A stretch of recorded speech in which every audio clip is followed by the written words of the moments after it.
Welcome to the Mind Spark, bringing you the latest news from around the world. It began not with a bang, but with a chilling announcement. On July 1st, 2025, millions of Americans awoke to news that felt like a national nightmare. Walmart, the world's largest retailer, had ceased all U.S. operations, effective immediately. The statement was stark, citing insurmountable economic pressures and an untenable operating environment. The news spread like wildfire, leaving the nation in disbelief and mounting anxiety. Across the country, locked doors and darkened parking lots greeted would-be shoppers. Paper signs confirmed the unbelievable: permanently closed. The suddenness left no time for preparation. No clearance sales, no farewells. One day, Walmart was everywhere. The next, it was a ghost. For many, the idea of an America without Walmart was unimaginable. The closure severed access to affordable groceries, pharmacies, and essential goods for millions, especially in food deserts. The shutdown instantly created a public health and logistics crisis. Walmart had woven itself into the fabric of the nation, becoming a symbol of low prices and convenience. Its closure sent shockwaves through every sector of society, raising urgent questions about supply chains, workers, and the future. The silence from empty big-box stores echoed a much larger, more troubling silence about the country's future. The effects of the Walmart shutdown hit communities with brutal speed. In towns where Walmart was the largest employer and retailer, the impact was catastrophic. Overnight, hundreds lost jobs, and local businesses lost their customer base. The closure created a vacuum no other entity could fill, leaving a void in the economy and community spirit. Families faced direct devastation, lost income, health insurance, and access to affordable groceries. In many areas, Walmart had been the only major employer and pharmacy. Smaller pharmacies were overwhelmed, and panic buying stripped other retailers' shelves bare. The just-in-time logistics network fractured, exposing the system's fragility. The psychological toll was profound. Walmart's familiar presence was gone, replaced by instability and uncertainty. In rural areas, the Walmart parking lot was a town square. Its absence deepened isolation. The closure wasn't just about shopping. It was about losing a piece of community identity. To grasp the crisis, you must understand Walmart's unique role in America. As the nation's largest private employer, Walmart's workforce was larger than many cities. For generations, it was a first job, a steady income, or a flexible role for millions. Walmart accounted for 1 in 4 grocery dollars spent in the U.S., setting prices across the industry. Its presence meant lower prices for all. Its departure meant a sudden spike in the cost of living. In rural towns, Walmart was an essential lifeline, often the only place for groceries, prescriptions, and basic services. Its closure left these communities facing true economic and service deserts. Culturally, Walmart was a common denominator, a symbol of convenience and debate. Its collapse marked the end of an era defined by big-box retail and relentless low prices. The seeds of Walmart's collapse were sown years earlier, rooted in a dramatic shift in U.S. trade policy. Aggressive tariffs, starting in 2018, placed heavy taxes on imported goods, especially from China. Walmart's global supply chain, built for low costs, was hit hard as billions in merchandise became more expensive. Initially, Walmart absorbed some costs, hoping for a quick resolution, but tariffs became permanent. The economics of global sourcing changed. Walmart's low-price promise was systematically dismantled by policy. Chinese suppliers raised prices, and shifting sourcing to other countries proved slow and costly. The China price that fueled retail growth vanished, and costs rose before goods even reached shelves. Walmart faced an impossible choice: raise prices and lose customers, or absorb costs and lose profitability. For years, it walked a tightrope, but persistent tariffs, inflation, and supply chain disruptions created unsustainable pressure. The economic model that made Walmart a titan began to crack.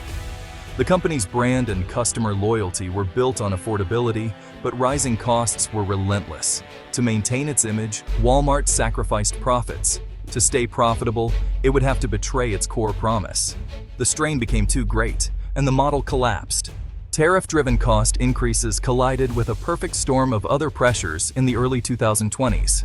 The COVID-19 pandemic exposed supply chain vulnerabilities, causing shipping delays and soaring freight costs. As issues stabilized, new geopolitical tensions and rising energy prices added more expense. For Walmart, operating on thin margins, these costs were crippling. Shipping a container from Asia to the US quadrupled in price, forcing Walmart to raise prices or absorb losses. Raising prices eroded Walmart's competitive edge. Customers, already squeezed by inflation, looked elsewhere.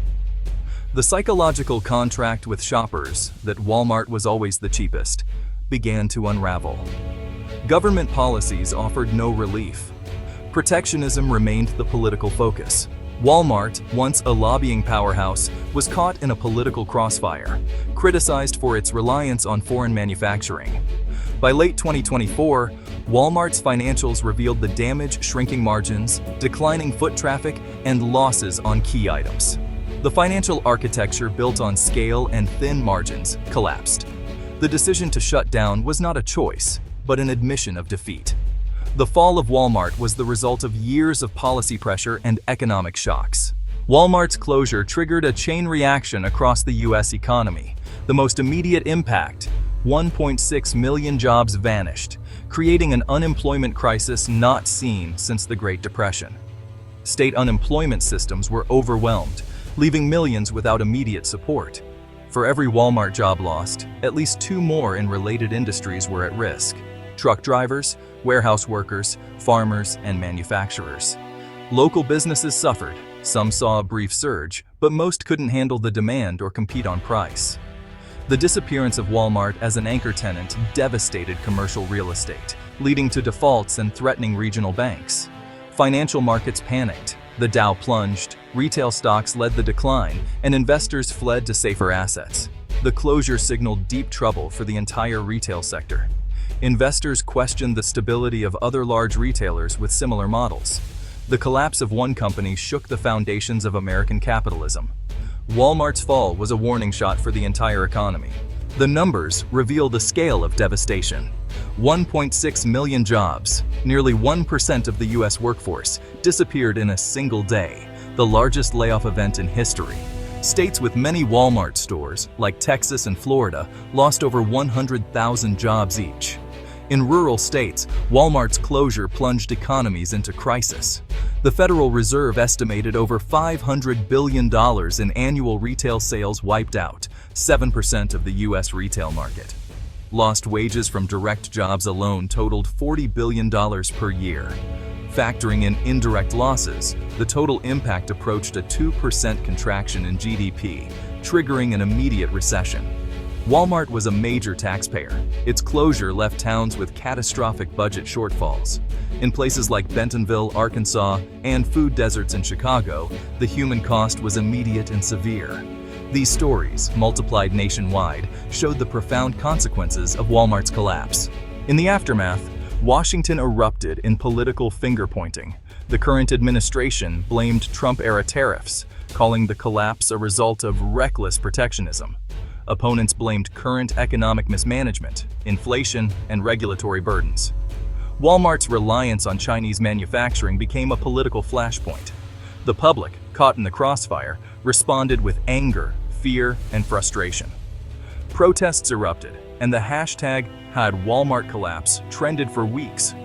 Many felt betrayed by both the corporation and the political system. Emergency aid and policy proposals emerged, but most were criticized as too little, too late. Lawmakers debated trade policy and antitrust measures, but gridlock prevailed. The nation was left divided, struggling to fill the void left by Walmart's fall. Walmart's sudden closure stands as a watershed moment in American history. Years of economic pressure and shifting trade policy culminated in a national trauma.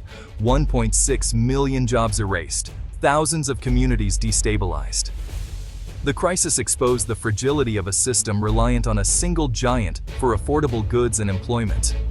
The ripple effects triggered recession and forced a reckoning with America's economic interdependencies. Political leaders offered blame and debate, but millions faced the wreckage alone. The collapse forced a national conversation about trade, manufacturing, and economic security. As the dust settles, the U.S. faces an uncertain crossroads, rebuilding local economies, supporting workers, and forging a new model. The empty storefronts pose a silent, urgent question. After the fall of a giant, what do we build in its place?